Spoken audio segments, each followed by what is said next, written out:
Conversaciones que se ensamblan como un rompecabezas para pensar en conjunto un presente distinto del actual. Charlas para construir, para desarrollar el potencial del que Argentina es capaz. Modelo para armar, un podcast de Leandro Mora Alfonsín para País Productivo. Preguntas para desenredar las ideas propias y descifrar las ajenas. Bienvenidos a la tercera temporada de Modelo para Armar, temporada esperada, temporada que capaz que se diluyó, se dilató, pero aquí estamos. Pero en parte, ¿por qué pudimos retrasarnos un poco? Porque no íbamos a arrancar de cualquier manera, íbamos a arrancar con un plato fuerte, íbamos a arrancar con una conversación que creemos que puede tener muchísimo impacto. Hoy nos acompaña en este estreno de la temporada 2025 una persona muy especial. Él es licenciado y magíster en Economía por la Universidad Nacional de La Plata. Es doctor en Economía por la Universidad de Brown, Estados Unidos. Actualmente dirige Suramericana Visión, es un think tank, y es profesor en Columbia University y la Universidad Nacional de La Plata. Él fue ministro de Economía de la Nación. Nos acompaña el señor Martín Guzmán. Martín, muchísimas gracias por estar en Modelo para Armar, Modelo 2025. Un placer, Leandro. Felicitaciones por el programa. Y buen comienzo. Bueno, tengo mil cosas para decirte, tengo mil cosas para preguntarte, te quiero llevar por un montón de lugares voy a empezar por el mantra del podcast, pero esto lo podemos hacer acá en tu oficina, que es hermosa. O sea, me quedé cuando llegué mirando los portarretratos y toda la experiencia y el recorrido, y podemos estar acá porque estamos estrenando estudio móvil, gracias a la productora Nudos de Nadia Alihuela, al que la vamos a saludar, pero yo lo que veo en las fotos acá y en tus libros es una idea permanente de país, y esto es un podcast de desarrollo productivo, de desarrollo argentino. La primera pregunta del año, y la primera pregunta para vos quiero que sea: ¿vos crees que Argentina puede ser un país desarrollado? ¿Es un proyecto posible? Sí, Argentina puede ser un país desarrollado, entendiendo al desarrollo como una población con altos niveles de educación, ¿sí? Alto capital humano, y una estructura productiva en donde hay altos niveles de complejidad, donde se agrega valor cuando se juntan los recursos de la producción, la gente, las máquinas, la tecnología. Argentina puede ser eso. El camino no es para nada fácil, y hay un tema que me parece fundamental en el mundo hoy para alcanzar eso, que es la escala de producción. Somos un país de 46 millones de habitantes, es una escala mediana, te diría, pero que tiene sectores con potencial para crecer mucho, y para crecer requieren de escala. Un ejemplo claro es el ejemplo justamente del capital humano. Ahí el tamaño de la economía es muy importante. Y el otro ejemplo que hoy en Argentina está bastante de moda es el ejemplo de la energía. Seguramente podamos hablar más en detalle sobre cómo se puede lograr eso, pero tenemos, como te digo, un desafío educativo y un desafío productivo, y todo eso tiene que estar acompañado de un desafío macroeconómico. Sin estabilidad macroeconómica es prácticamente imposible crecer, y no solamente por un tema de inversión física, sino por la evolución del capital humano. La inestabilidad destruye capital humano. Cuando vos tenés chicas y chicos que crecen en condiciones que no son aptas para poder acceder a la educación de calidad, donde la vivienda es mala, donde hay un nivel de violencia asociado a la inestabilidad económica de la mamá y el papá que no tienen trabajo o que viven con recursos muy bajos, eso destruye la creación de capital humano en segmentos grandes del país. Entonces el desafío está ahí. Al fin y al cabo, las sociedades que se desarrollan son las sociedades que aprenden. Y la pregunta para Argentina es: ¿cómo podemos convertirnos en una sociedad que aprende? Y no solamente en un pedazo de la sociedad que aprende, porque tenemos una sociedad dual, donde hay millones de personas con altos niveles de formación, alto capital humano, que son los que le va bien, y millones de personas que no tienen hoy o no tuvieron esa posibilidad. Me quiero meter en los tres puntos: en el capital humano, en la escala y en el orden macro. Yendo a capital humano, ¿no? hay muchos datos como que uno no tiene presente de su propio país. Argentina, por ejemplo, es el país de la región que mejor habla inglés. Y en esta cosa dual que vos decías, hay gente que no accede a educación de calidad o no accede incluso a la alimentación básica para poder educarse y estar atento y desarrollando un proceso educativo completo y riguroso. Pero al mismo tiempo tenemos el mejor nivel de idioma, la mejor tasa de egresados de la región, en algunos segmentos dinámicos como puede ser el de la economía del conocimiento, que se venden horas hombre permanentemente, hoy se posiciona como el tercer complejo exportador.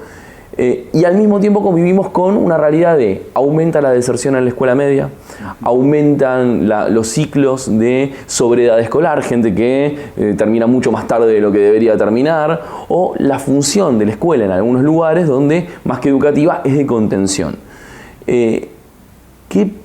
¿Por dónde podríamos empezar? Desde la economía, digamos, o sea, entendiendo que de política educativa tal vez es mucho más amplio el espectro, pero desde la economía, ¿cómo podemos empezar a conciliar ese camino? A ver, yo lo que te digo primero, desde los resultados económicos de las personas en el mundo, hoy los ganadores, hay una clase ganadora, es la clase profesional, es quienes se han beneficiado de la globalización. Que compiten en el mercado de trabajo internacional, que tienen salarios altos en dólares, sobre todo si tenés las habilidades para manejar la tecnología o habilidades técnicas muy valiosas, el manejo del idioma o de la tecnología para poder convertir las cosas de un idioma a otro, que hoy es bastante más fácil, sobre todo con la inteligencia artificial. Esa es la clase ganadora. Y los que han perdido son los que no tienen los niveles de entrenamiento profesional que les permitan hacer trabajos sofisticados. Esos son los grandes perdedores hoy. Y esto, sobre todo en el mundo occidental, se ve las consecuencias políticas de esta situación donde hubo ganadores y hubo un gran grupo de perdedores. Y el desafío entonces es cómo lograr que una fracción mucho más alta de nuestra población pueda ser parte de esa clase profesional global que tiene las posibilidades. Si vos me decís hoy si me pongo a hablar con alguien que tiene 13, 14 años, es como cada vez más fuerte el mensaje de que lo que más importa es la educación. Siempre fue así, lo decía mi abuela, mi abuelo, mi mamá, mi papá. Bueno, hoy está todavía más importante por el hecho que los trabajos que no son intensivos en capital humano son mucho más fácilmente reemplazables y lo que termina ocurriendo es que la gente que no tiene esa formación profesional técnica de calidad termina trabajando en servicios de bajo valor, baja agregación de valor, bajos salarios. Esa es la realidad. Entonces, en la Argentina necesitamos claramente una revolución de la educación. Eso es... a mí me gustaría en las campañas electorales escuchar mucho más de programas para transformar la estructura sociodemográfica argentina a partir de la educación. Yo soy economista, ¿no? Pero lo que te puedo decir como economista es que no hay desarrollo económico hoy en ningún lugar del mundo sin un desarrollo de los niveles de educación. Y ahí te lo conecto con la escala, en el sentido de necesitamos profesionales, gente formada, también necesitamos oficios que se fueron perdiendo, pero que también son importantes en algunos segmentos donde siempre hubo brechas entre el mundo educativo y el mundo laboral, pero lo cierto es que muchas veces no está el incentivo puesto en ciertas carreras o en ciertas orientaciones, porque sectores industriales de amplia inserción internacional, pero que requieren cierto capital, cierto CAPEX, cierto capital físico y de inversión, están poco desarrollados en Argentina porque no llegan a tener una alta escala y son poco contratadores, son poco contratadores con el nivel de salarios más alto que implican esas actividades. En términos de, no sé, tal vez la experiencia brasilera al lado de la Argentina, la experiencia de México al lado de la Argentina, hablo de países parecidos, ¿no? ¿Qué lecciones ves que se pueden tomar para incrementar la escala productiva del país sin meternos todavía en la parte central de la macro? Ok, ahora vamos al tema de la escala, pero primero, un mensaje que muchos economistas que pensamos el desarrollo durante mucho tiempo dijimos es la parte del capital humano, ¿sí? El desarrollo de la educación en un país. y el desarrollo de la estructura productiva tienen que ir de la mano, porque vos podés tener una estructura productiva. ¿Qué pasa si tenés mucho énfasis en la educación, pero no hay empresas que produzcan lo que demanda el capital humano de alta calidad que formamos, y la gente se va a otro lado? ¿Okay? Eso es lo que históricamente muchos economistas del desarrollo han venido planteando. Eso sigue teniendo validez a nivel del desarrollo de una nación hoy, pero tiene menos validez al nivel del desarrollo de las personas, porque hoy puedes vender tu trabajo, mucho de tu trabajo, de forma digital. Deslocalizada, de forma digital. Entonces, aun si la estructura productiva de tu país no te genera las oportunidades a vos, persona con altos niveles de educación, es más probable que las puedas encontrar en otro lado sin moverte de tu país. Totalmente. Entonces, eso también abre las puertas a un aumento del retorno educativo en países que no tienen estructuras productivas con altos niveles de complejidad económica, que es un término que se usa mucho en la literatura, que quiere decir básicamente alta agregación de valor, diversificación. Una matriz productiva diversificada, exportar de todo, con alto nivel de contenido de valor, trabajo nacional. Pero esto, te digo, es algo muy importante y que se está acelerando recientemente a partir del desarrollo de no solo de la digitalidad, pero también de la inteligencia artificial. Presenta otras oportunidades. Es un momento súper interesante para el mundo. Y creo que desde la Argentina, a la hora de pensar la política pública, es algo que tenemos que tener en el centro de la escena. Mirá la importancia de la educación, aún si nos cuesta más desarrollar a nuestro sistema productivo en el corto plazo para el bienestar de las personas que nacen en este país. Mucha gente hoy trabaja desde su casa para emprendimientos que están afuera. Insisto, no es lo ideal desde el punto de vista del desarrollo del país, pero le presenta oportunidades a las personas. A nivel del país sí quiero una estructura productiva mucho más diversificada, sofisticada, con agregación de valor. Son palabras que suenan viejas, pero siguen siendo súper importantes. Y que están presentes en todos los países que nos gustan. Exacto, que son una parte del desarrollo. Son el centro neurálgico de los procesos de desarrollo en el mundo. Hoy los países que logran construir una ventaja en comparación a los otros, que se vaya acumulando en el tiempo, lo que los economistas llamamos ventaja comparativa dinámica, son países que acumulan mucho saber y que también desarrollan mucha infraestructura, porque la infraestructura se queda en un país, no la podés mover de un país a otro. Eso te da una ventaja en comparación a los otros. Lo mismo con las instituciones educativas. La gente se puede mover, pero las instituciones se quedan en un lugar. Entonces, eso que parece viejo es recontra moderno, está presente en la economía mundial. Ahora, en esa economía mundial, digamos, uno lo que observa es que hay ciertas discusiones que hoy son todo presente en Argentina y parecen ser el pasado en esas economías que generan esa escala de valor. Y ahí me gustaría preguntarte, ¿qué economía se necesita para ese desarrollo?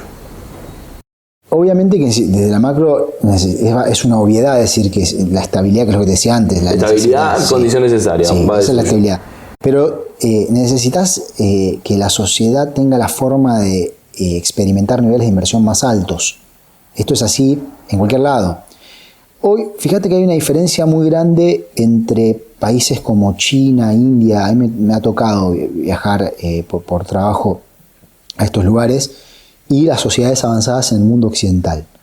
Vos no encontrás en China, India, gente que no esté pensando, es muy difícil encontrar gente que no esté pensando que el futuro va a ser mejor. Es decir, el mensaje prevaleciente, la expectativa que prevalece en esos lugares es que lo mejor está por venir. Y no pasa lo mismo en Estados Unidos, no pasa lo mismo en Europa. Ahí sí tenés segmentos grandes de la población que tuvieron un pasado mejor. O sea, los padres, madres vivieron mejor que la gente joven hoy. Y eso genera desesperanza. Eso es un gran problema. Y genera grandes problemas políticos. Y hay un tema que es que estas sociedades donde hay un futuro de esperanza son sociedades que lograron invertir mucho, pero mucho en conocimiento también. Transformaron sus estructuras sociodemográficas. Los niveles de educación crecieron muchísimo, al mismo tiempo que los niveles de sofisticación de esas economías crecieron muchísimo. Bueno, el caso Corea del Sur, que pasó de producir arroz a Pelucas. microchips. La principal exportación de Corea en el 80 eran las pelucas. Bueno, casos de donde se elevan muchísimo los niveles de complejidad económica. Hoy China, ¿no? Y eso te lo da, necesitas de la macroeconomía para eso, porque necesitamos poder tener ciertos niveles de ahorro local o de financiamiento externo, que es muy raro que exista el financiamiento para el desarrollo. Es una gran discusión en el mundo. Hoy, para los países de ingresos medios, bajos, no hay financiamiento internacional para el desarrollo. No viene por afuera. Los mercados internacionales de crédito son procíclicos. Te dan más cuando menos lo necesitas y cuando menos necesitas te la sacan. Se va la plata a los países avanzados cuando las cosas van mal. A Argentina le pasa, Claramente, Argentina ha sufrido su relación con los mercados de crédito internacional. No está ahí el financiamiento para el desarrollo. El financiamiento para el desarrollo creo que tiene que estar desde la Argentina misma, que es una sociedad que tiene recursos y es por eso que la macroeconomía es tan importante. No porque piense que va a venir de afuera la lluvia de inversiones, para nada. De hecho, muchas veces esos mensajes terminan confundiendo a otros porque generan tanto rechazo, muy entendible, de hecho me pasa, que además nunca se termina dando, que desvaloriza ante los ojos de muchos el rol que tiene la consistencia macroeconómica. La consistencia macroeconómica me importa muchísimo menos por la inversión externa que por la propia inversión interna. Que mañana se parezca más a hoy. Que mañana se parezca más a hoy y el que le sobra... Que mañana sea más previsible y que entonces haga que el ahorro que genera la sociedad argentina quede en la Argentina, porque mucho del ahorro que queda en la sociedad argentina se va, lo que es básicamente la formación de activos externos. Entonces, si ya pudiéramos resolver ese problema, que requiere de estabilidad de la moneda, de las condiciones de crédito, eso ayudaría mucho, porque que el ahorro nacional vaya a la inversión en la Argentina y no esté financiando formación de activos externos, o sea, dinero que se va a otro lado del mundo, recursos que se van a otro lado del mundo, eso ya nos ayudaría mucho. Vos acabas de señalar una de las dicotomías que han prevalecido y que estuvieron presentes en el debate económico estos años, como lluvia de inversiones versus inversión local. Recién la desarrollaste. Hay otras que yo me anoté para ver, para poder pimponear con vos. Una es esta tara... Perdóname que te corrija algo ahí. Yo no la pondría como una dicotomía. No, de hecho, el discurso público lo claro, como una creo dicotomía. que puede haber un nivel de complementariedad. Exacto. Lo que no termina pasando es que sea lo de afuera lo que te resuelve el problema de la falta de inversión interna. Eso nunca pasa. De hecho, es un semi-spoiler de este juego que te quiero proponer, porque todas las dicotomías a la larga depende y no necesariamente son mutuamente excluyentes. Pero hay alguna serie de puntos que también es como que los volvemos a discutir sin ver el equilibrio general, el big picture. El primero es, por ejemplo, esta tara de confundir permanentemente herramientas con objetivos.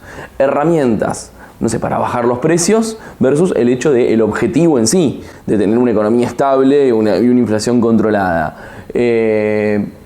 O la cuestión vinculada a la política económica argentina y los stocks. Reservas primero, capacidad de endeudamiento después, parche contra parche luego. Digo, en esas insistencias sobre los sesgos ideológicos en las herramientas y el malgastar los recursos que la Argentina tiene y que le cuesta conseguir, ¿cómo se sale de esa tara? ¿Cómo se sale de ahí para pensar en estos equilibrios y en estas discusiones que tienen que estar mucho mejor balanceadas? Sí, no, creo que el tema es político. Hoy hay una crisis en el sentido, una crisis de las opciones. Hay un gobierno en la Argentina que le presenta una alternativa al país en la que yo creo que de ninguna forma va a resultar en prosperidad y no lo está resultando, y hay otras alternativas que están agotadas. Lo que no hay es un modelo de representación de lo que es nuestra gente. Así que fíjate, mira, agarremos el universo de trabajadores hoy, ¿sí? El universo del trabajo. Hoy es muy diferente la situación del trabajo que lo que era cuando surge el peronismo, en la década del 40. Es muy diferente. vos tenés de la población económicamente activa, oscilando entre 6 y 7% está en el desempleo. El resto está empleada de alguna manera. Más del 40%, cercano al 45%, es trabajo informal, ¿sí? Del resto tendrás alrededor de 30 puntos, un poquito más, que va variando dependiendo del momento del ciclo económico en la Argentina y del momento histórico de la Argentina, que es trabajo formal en relación de dependencia, el clásico, ¿sí? Aquel que en su momento el peronismo representaba. Y el resto es formal o monotributista, cuentapropista, con otro nivel de valorización o precarización.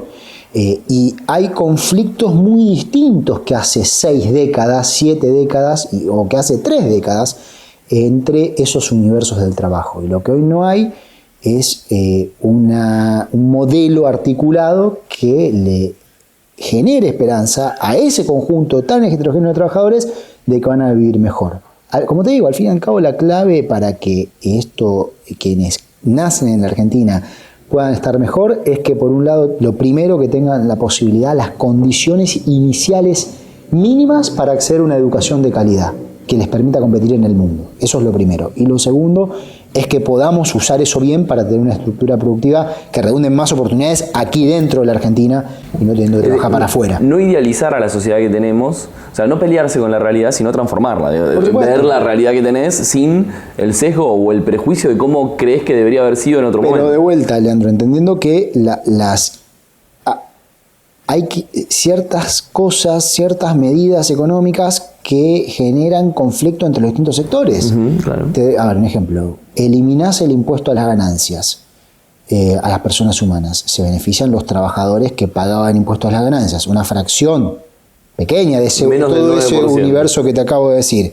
¿Quién lo paga? Y si no lo reemplazás por otro impuesto y recurrís a la emisión monetaria para financiar ese hueco, lo pagan los que más se perjudican de la inflación. Entonces, está generando un conflicto entre los distintos universos de trabajadores. Y fíjate cómo ha evolucionado la situación política argentina. En un momento, el peronismo, kirchnerismo, tuvo la ventaja comparativa dentro del grupo de los trabajadores informales, en parte con la política de protección social. Hubo una política muy valiosa para la Argentina, que fue la asignación universal por hijo. Después estuvieron los programas sociales. Pero eso cambió, eso evolucionó. La realidad es que con el gobierno actual no desaparecieron las asignaciones universales por hijo, ni tampoco cayeron en términos reales. Esa es la realidad. Entonces se va perdiendo la ventaja comparativa de representación de espacios tradicionales en ese segmento del trabajo. Y tenemos esto hoy que, como te digo, no genera prosperidad. Mucha gente se está dando cuenta de que no está mejor y cae la tasa de participación en las elecciones. Hay un elevadísimo nivel de ausentismo que tiene justamente que ver con esta falta de representación, que te dice, ok, no quiero votar a los que están, pero tampoco quiero votar a las alternativas. Y lo que está faltando es una nueva alternativa, y no es un tema de personas, es un tema de modelo. Eso es lo que se necesita en la Argentina. Tengo 3 ventanas abiertas en este momento. Voy a elegir,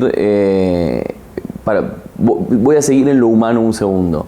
Recientemente, el CIAS, el instituto que dirige Rodrigo Sarazaga, publicó un documento sobre la narrativa de la movilidad social ascendente y cómo viene siendo truncada. Es decir, la gente que en esas condiciones iniciales que vos señalás no puede acceder, no tiene el mismo tipo de acceso a la educación, y aún teniéndolo, por las trayectorias que se están dando en el tejido social, la esquina, cito a Sarazaga, la esquina capta más gente que esas instituciones formales que contienen y que forman.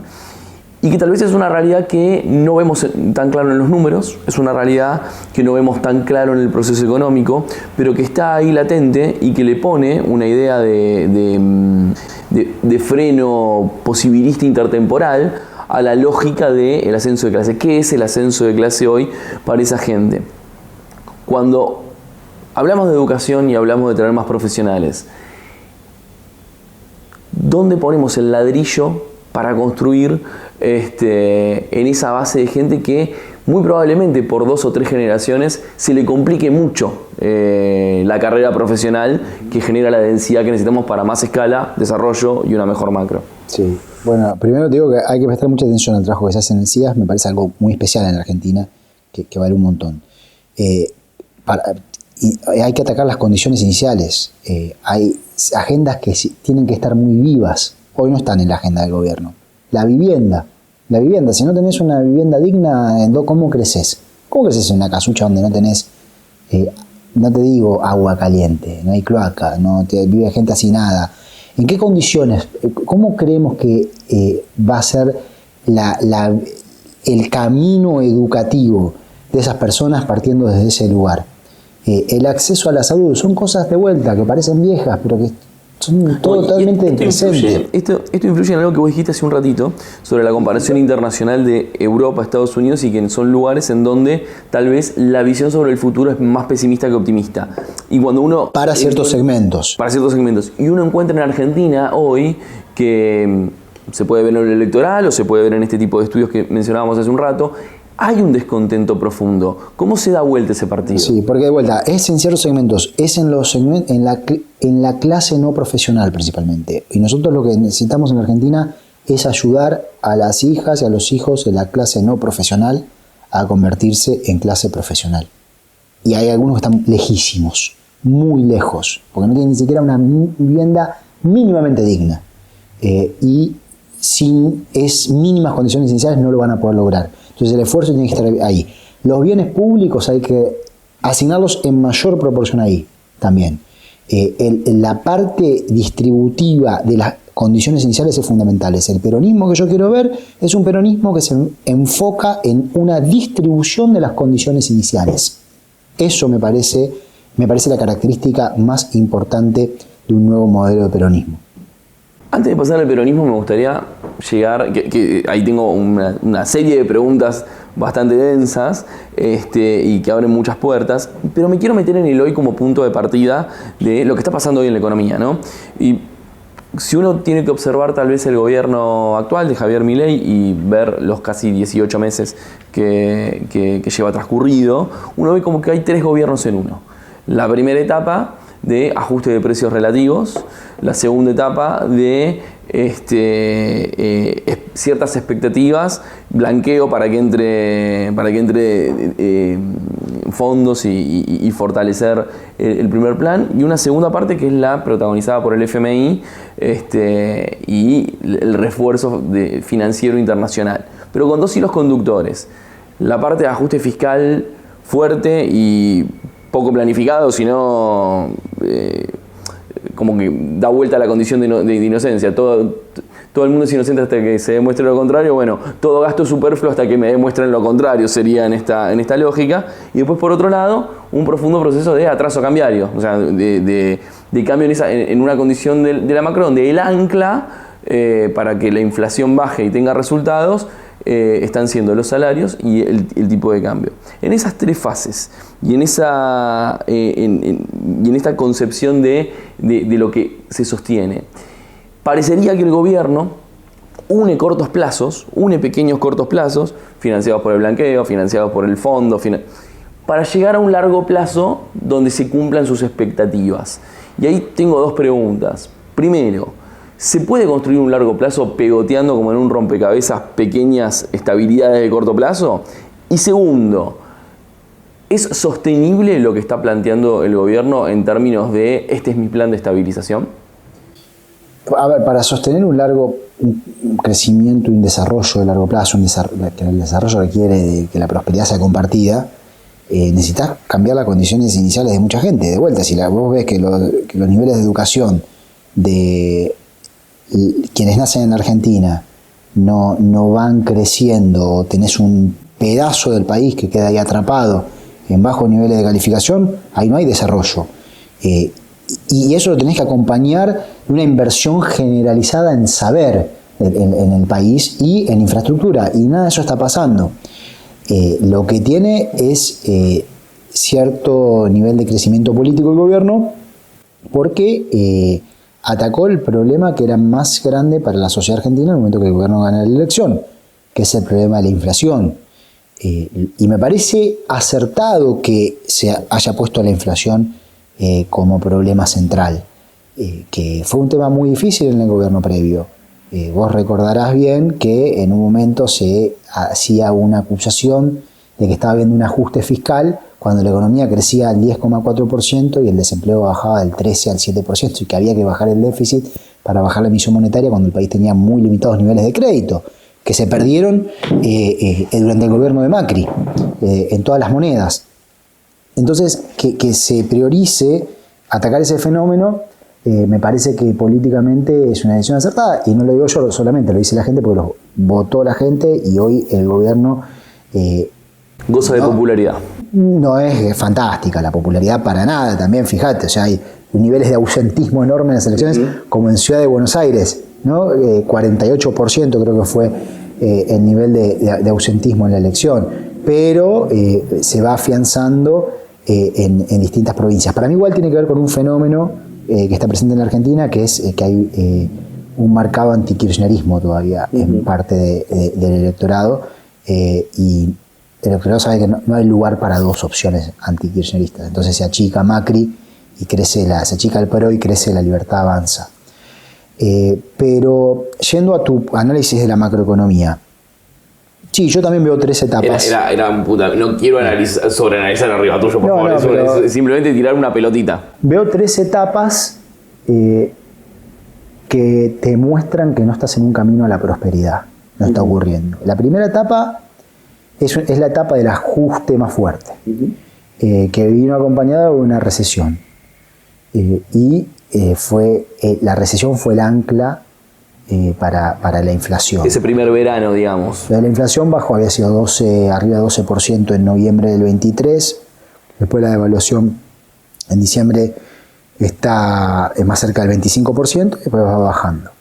Después la economía se empieza a recuperar, hay una apreciación del tipo de cambio real, la economía se va recuperando y viene el blanqueo, y el blanqueo lo que hace es darle aire a un fenómeno que ya venía ocurriendo, que era la bicicleta financiera, que pasó a ser el principal negocio económico en la Argentina. El hecho de especular invirtiendo en un activo financiero en pesos que le gane a la tasa de devaluación. El año pasado era porque el gobierno mantenía predeciblemente un valor en el tipo de cambio oficial e intervenía cuando necesitaba en la brecha para que no suba. Entonces todos los inversores decían, la tasa de interés en pesos le gana al dólar. Fenómeno. El blanqueo le dio aire a esa bicicleta. La lubricó a la bicicleta, pero en un momento se acabó, como siempre pasa con estas cosas, que uno empieza a decir, con esta creación de liquidez en pesos por el hecho de que todos están haciendo la bicicleta y hay una masa de activos en pesos que va revengando un interés y por lo tanto cada vez hay más pesos que se pueden convertir a dólares, en un momento empezás a decir, me cubro un poco, compro dólares. Eso pasó este año. Y vino la tercera etapa, que es que lo salvó el FMI, con un costo de pago va a ser muy grande para la Argentina, tomando una deuda que tiene un proceso que para mí la caracteriza como ilegítima. ¿Por qué ilegítima? Porque violó las reglas el FMI, ahora podemos hablar de eso. Violó la regla, en particular una que es el criterio de acceso excepcional número 4, a partir de que le haya dado sin que exista el amplio apoyo político que requieren estos programas, porque el gobierno eludió al Senado de la Nación, no cumpliendo con la ley que existe, que te dice que tenés que tener una ley especial del Congreso para aprobar una ley que le pusieron un apellido particular a esa ley. Sí, pero que es una ley. El presidente recargó también las tintas. Y se ve que está enojado con sus propias idas y vueltas. El presidente Milei dijo que ir al FMI era un fracaso y terminó yendo al FMI. Y básicamente lo que se demostró es que esto no funcionó para la prosperidad. Entonces el FMI lo salva en lo inmediato poniéndole dólares arriba de la mesa, ya le desembolsó 12.000 millones de dólares y le da un seguro de cambio. Te dice, mira, si alcanzo un techo del tipo de cambio voy a salir a vender los dólares, dice el gobierno, los que me dio el FMI. Y eso hace que todo el mercado se quede tranquilo y que siga la bicicleta financiera. Pero un país no se desarrolla a partir de la inversión financiera y la especulación, no se desarrolla a partir de eso, se desarrolla a partir de cambiar las condiciones de la economía real. Y eso es otra historia. Entonces, esta es una etapa en donde además ya tampoco te alcanza para apreciar demasiado más el tipo de cambio real. La Argentina no es un país barato para nada. Entonces, ¿hacia dónde vas? A usar al salario como el ancla, que aguante el salario. y el gobierno, que se precia de ser libertario, se involucra en las paritarias no homologando acuerdos entre privados. Esa es la realidad que está viendo la Argentina. Pero bueno, también la baja de la inflación obviamente es popular porque es muy regresiva. Esa es la realidad. Ahora, te cierro con una cuestión aquí. Hacia adelante, esta es una dinámica que en algún momento te genera grandes problemas. Porque cuando vos seguís con la bicicleta, la liquidez en pesos te va creciendo. Vos te posicionás en activos en pesos que dan una tasa de interés más alta que la tasa de depreciación del tipo de cambio, que es baja por el seguro de cambio, y la liquidez en pesos te va creciendo.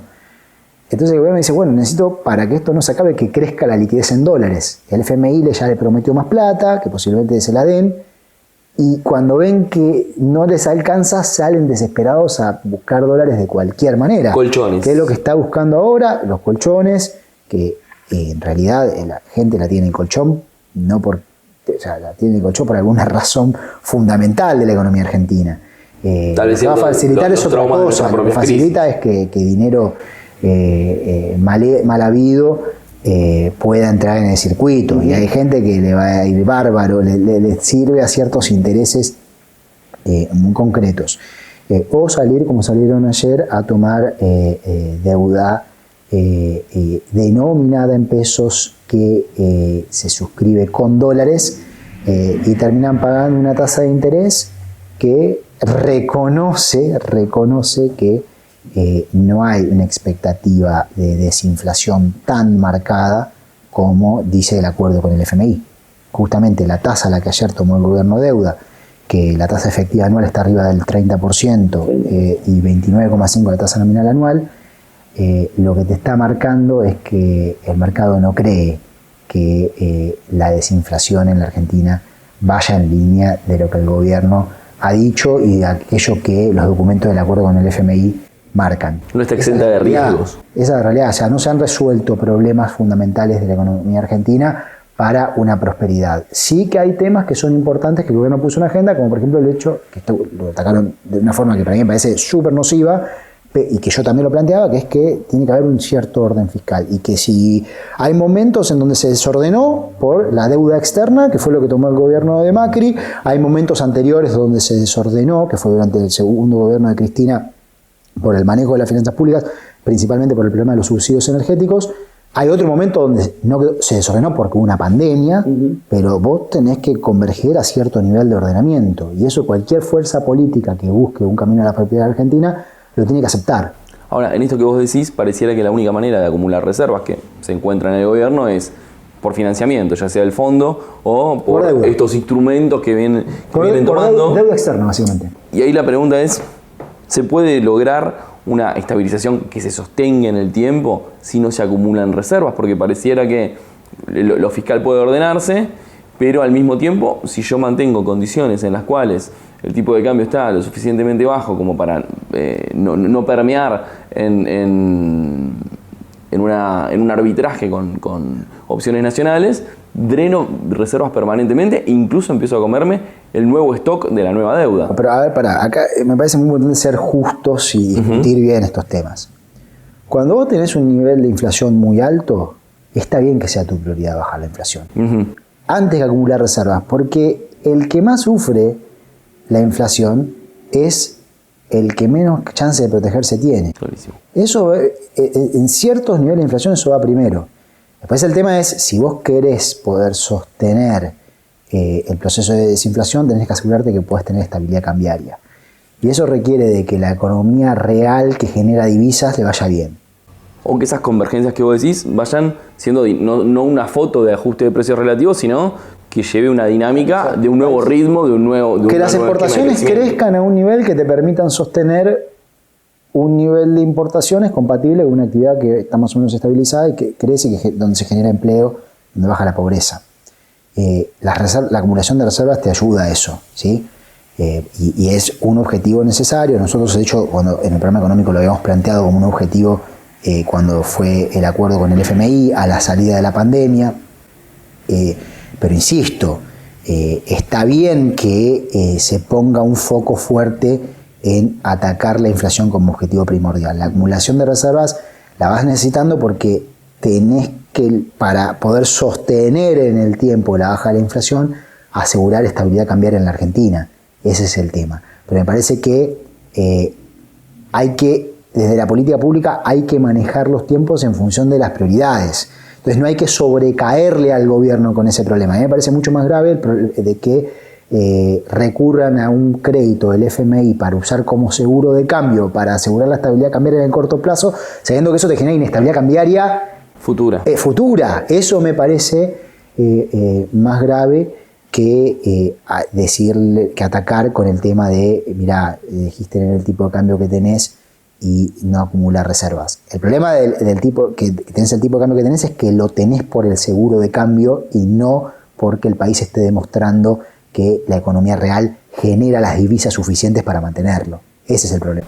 Gran parte de la audiencia de Modelo para Armar y de País Productivo son muchos estudiantes de economía que se acercan al programa para tratar de entender más la lógica de los actores, la lógica de los tomadores de decisiones y la lógica de quienes han tenido la oportunidad de diseñar y ejecutar política pública. Teniendo en cuenta ese público que es como formativo, si vos tuvieras que definir y explicar de forma didáctica el orden macroeconómico, ¿qué es el orden macroeconómico más allá de bajar la inflación?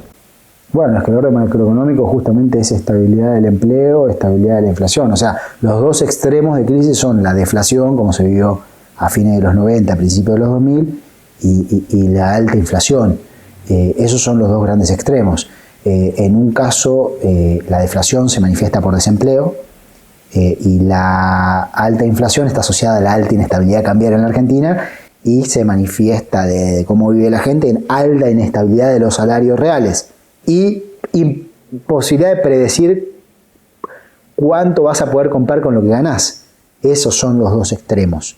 Así que orden macroeconómico, ni caer en una crisis de deflación y desempleo, ni caer en una crisis cambiaria que te genera alta volatilidad del salario real. Voy por el lado del empleo y por la generación de condiciones para ampliarlo. Cuando uno ve estos últimos meses, ve que el 2024 fue un sinceramiento de costos. O sea, la lógica hizo una cierta transparentación de costos donde muchos negocios que obedecían al propio desorden a generar márgenes por encima de cualquier tipo de equilibrio en base a la brecha o pararse arriba de los stocks. Esto me lo decía el otro día un industrial, me decía: Argentina se va a normalizar el día que nosotros pensemos a los stocks como un problema y no como una oportunidad de ganancia. Si yo tengo el galpón lleno de mercadería, es un problema, no es dentro de 2 meses puedo remarcar un poquito mejor. Cuando uno ve eso, ve ese proceso, ve cómo están respondiendo los actores productivos, independientemente de lo político, que como decíamos antes, electoralmente sigue habiendo una respuesta favorable al modelo. Se empiezan a escuchar algunas voces productivas de: estamos muy caros, no podemos competir internacionalmente. Uno habla con empresarios del agro y señalan este punto. Aún con las medidas recientemente anunciadas de renovar la exención de retenciones hasta marzo del 26. Uno habla con industrias de distintos sectores y algunos más, otros menos, pero los costos empiezan a apretar muchísimo sobre los márgenes de rentabilidad, y en aquellas actividades que descansan en la capacidad del capital humano se está volviendo caro en términos internacionales la contratación. ¿Cómo convive entonces esas condiciones para generar empleo en una lógica de estabilización con no tocar, o sea, no interferir en la baja de la inflación, teniendo en cuenta que depende mucho del tipo de cambio, depende mucho de la política que hoy se está desarrollando respecto del tipo de cambio, y que puede empezar a haber choques entre ambos objetivos? Mirá, el tipo de cambio real se apreció, eso es una realidad. Sostener una tendencia apreciatoria del tipo de cambio real en el tiempo requiere que aumente la productividad. O sea, vos podés ser más caro si sos más productivo. Eso es así, porque de esa forma podés competir si sos más productivo. Y al mismo tiempo tus costos internos son, tus salarios internos y la economía local es más cara. Si no sos más productivo, eventualmente tenés algún problema. Tenés un problema de competitividad, que es lo que le pasa a varios sectores hoy en Argentina. A otros no. Hay sectores que no están sufriendo las consecuencias de la apreciación real a un nivel que los desarme. Ahora, los sectores que sí sufren las consecuencias a un nivel que los va desarmando, lo que hacen es hay destrucción de empleo. Y ese trabajo sale a buscar. Esa gente sale a buscar trabajo en otro lado. ¿Qué lo absorbe hoy? Principalmente el sector de los servicios. Como la plata además no alcanza porque los salarios son bajos, la gente busca trabajar más horas. Aumenta la población económica activa porque hay gente que tiene que salir a buscar trabajo que antes no trabajaba porque ahora no alcanza en la familia. Hay empleo, no alcanza la plata. Al principio es muchísimo más popular la baja de la inflación, viniendo de los niveles que veníamos, que el deterioro, la precarización que se va generando en el mercado de trabajo. Entonces, y además estamos en una situación en donde la destrucción de empleo no va al desempleo, no es como la década de los 90. Estos son los números, miren lo que miran, uno se va a enojar cuando digo esto, pero lo que aumenta es la precarización, la informalidad, no el desempleo. Vas a empleo de servicios de baja calidad, donde tenés menos derechos posiblemente, pero mucho a las economías de plataformas. Mucha gente usa su propio pequeñísimo capital, qué sé yo, tu auto para hacer un Uber, un Didi, y al principio no pasa nada, pero vos lo estás amortizando y no lo estás viendo. Al año tenés más chance de que se te rompa el auto. Entonces el excedente que se te generaba por las horas que estabas trabajando arriba del auto, te lo gastás. Y entonces esos procesos lo que yo veo es un proceso lento pero firme de deterioro del mercado de trabajo en lo que es la reconfiguración que se está dando del sistema productivo argentino. Ahora, no es que el sistema productivo anterior era un sistema de una economía desarrollada, para nada. No resultaba tampoco para satisfacer las necesidades del pueblo argentino y para que haya un crecimiento del bienestar social. De hecho, la foto de diciembre de 2023 es 5% de desocupación, 150% de inflación. Una campaña donde si uno promete más empleo, el votante, el ciudadano te dice, no, yo no quiero trabajar más, sí, yo quiero trabajar mejor, ¿no? De hecho, más alta la inflación, para ser más precisos, 211%. 211%. La tasa de inflación en diciembre de 2023. Pero sí, claramente. Pero este esquema productivo y económico y de políticas públicas sí que lo que va haciendo es generar problemas crecientes para el trabajo. Y hay muchos lugares en nuestro país en donde el miedo a perder el trabajo se convierte en la principal preocupación. No es una macro que te esté resolviendo el problema del trabajo. Esta macro que no resuelve el problema del trabajo, ¿cómo dialoga con los cambios que se están viendo en la escena internacional? Vos tenés diálogo abierto con líderes, con Lula da Silva, con líderes mundiales europeos. ¿Qué ves que está pasando en el mundo y qué canción estamos cantando acá en Argentina mientras el mundo toca un disco determinado? Ha habido cambios grandes en el mundo, también ciertas marchas atrás del gobierno de los Estados Unidos con respecto a los cambios iniciales, pero lo que sí te digo es la gran discusión nueva, y no solamente el último año, te diría de los últimos 3-4 años en el mundo, es la política industrial como un instrumento para la carrera geopolítica. En Europa y en Estados Unidos se ha aumentado muchísimo la inversión en políticas industriales, en invertir en desarrollar conocimiento en sectores donde hoy no tienen ventaja competitiva, que la han perdido con respecto a China, microchips. Hay una ley muy famosa en Estados Unidos que se llama Ley de Ciencia y Chips. Hay otra ley que se llama Ley de Reducción de la Inflación, que tiene un componente grande de infraestructura. Entonces, la discusión, la carrera por quién gana económicamente en el mundo, pone al saber, la inversión en saber, en un lugar totalmente central. Después, en nuestro continente, nos cuesta mucho. A mí me parece que hay una agenda fundamental para un espacio político que quiera generar prosperidad en la Argentina, que es la integración, pero no como se piensa a partir de protegerte con aranceles, no. La integración del continente a partir de generar más escala productiva, conectándolo vía la infraestructura y también vía la cooperación educativa. Son dos bloques fundamentales para mí, para el desarrollo de la Argentina, para el desarrollo de Brasil. No hay razones físicas, más allá de la falta de infraestructura, por la cual la electricidad no puede ir desde la Argentina a Brasil. Hay una lo mismo con el gas.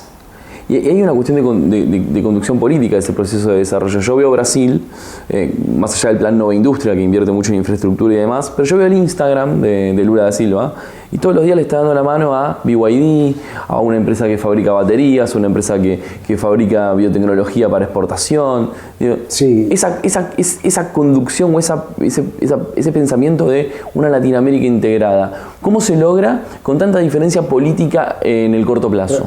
Pero a ver, Brasil productivamente está en otros niveles con respecto a Argentina. De hecho, invierte muchísimo más en conocimiento, en ciencia y tecnología, invierte más de un punto del producto. Un producto más alto que el nuestro, porque es un país más grande, con más gente.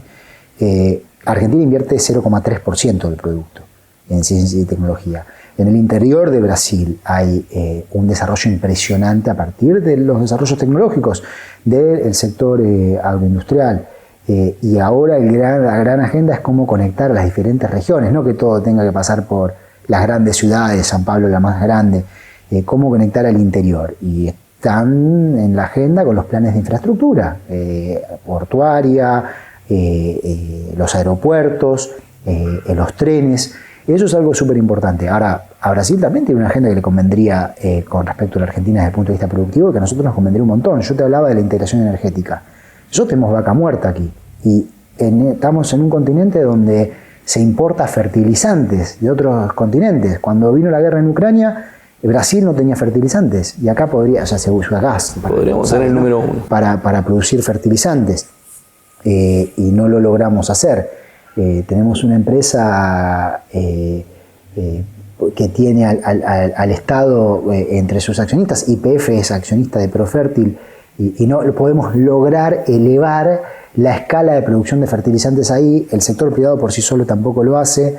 Que haya mayor integración a partir de la infraestructura de transporte de la energía te genera una escala distinta en la producción de energía. Te baja los costos medios de producción.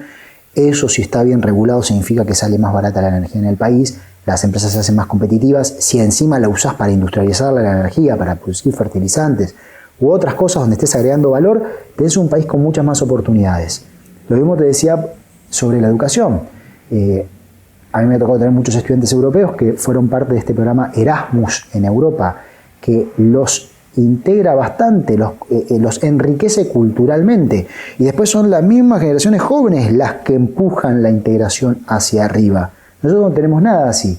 ¿Por qué nuestros jóvenes de la universidad no tienen la posibilidad de pasar un semestre en otro país del continente, en Brasil, en donde sea? O que vengan aquí también, obviamente que no tiene que estar todo financiado por nosotros. Todos los países tienen que contribuir financiamiento a eso, si no es injusto. Pero esto te generaría otro tipo de enriquecimiento desde el punto de vista de tu capital humano. El capital humano también es parte del capital de una persona, es el capital social. El capital social son las redes. A mucha gente que fueron mis estudiantes en la Universidad de Columbia le va por ahí mejor que a estudiantes con el mismo nivel de formación técnica que he tenido en la Argentina, no por la formación técnica, sino por el capital, red que se construye, por el capital social, por la red que tienen. En Argentina necesitamos generar condiciones para que nuestros jóvenes también puedan construir más capital social.